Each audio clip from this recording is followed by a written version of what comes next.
اپنے دل کو کہلوائیں اللہ اللہ اللہ اللہ اللہ اللہ اللہ۔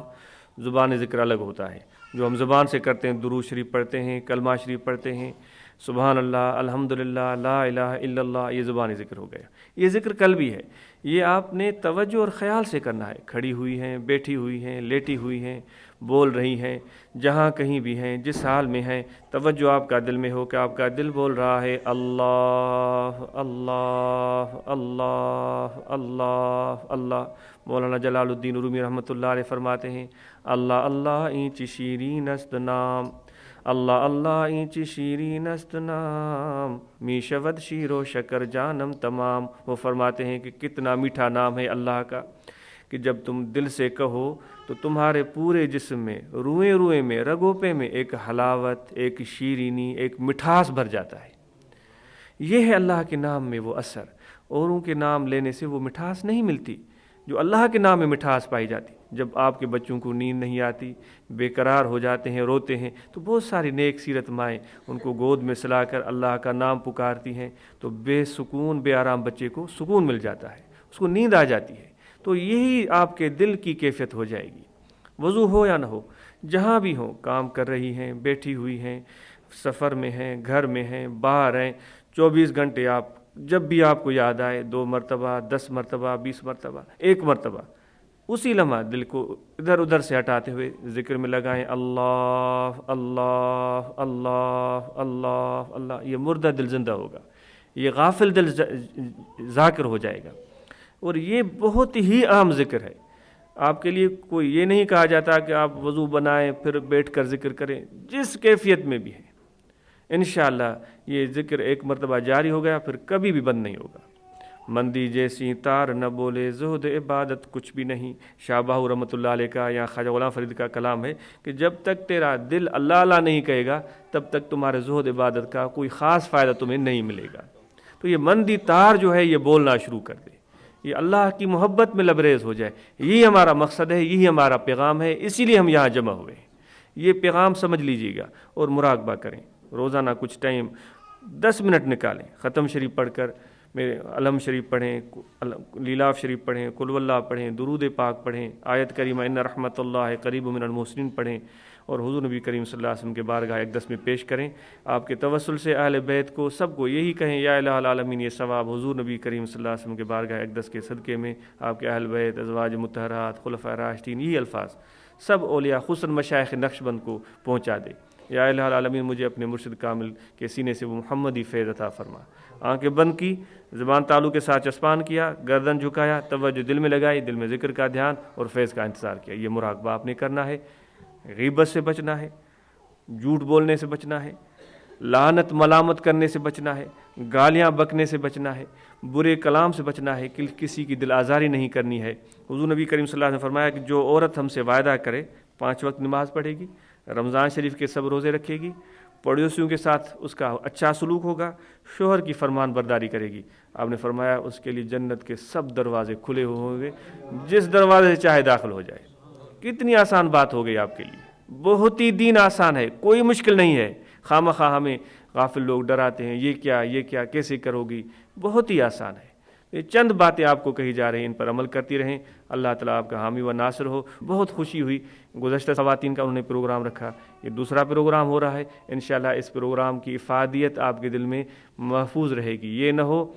کہ یہاں سے اٹھنے کے بعد آپ سے وہ کہتے ہیں کہ آنکھ اوجل پہاڑ اوجل، یہاں سے جب اٹھ کر روانہ ہوئی تو پھر سب باتیں بھول گئیں۔ نہیں، میں یہ گزارش کروں گا جب آپس میں دوبارہ آپ کی ملاقات ہو تو یہ دہرائیں کہ وہاں اس روز محفل میں کیا باتیں ہوئی تھیں،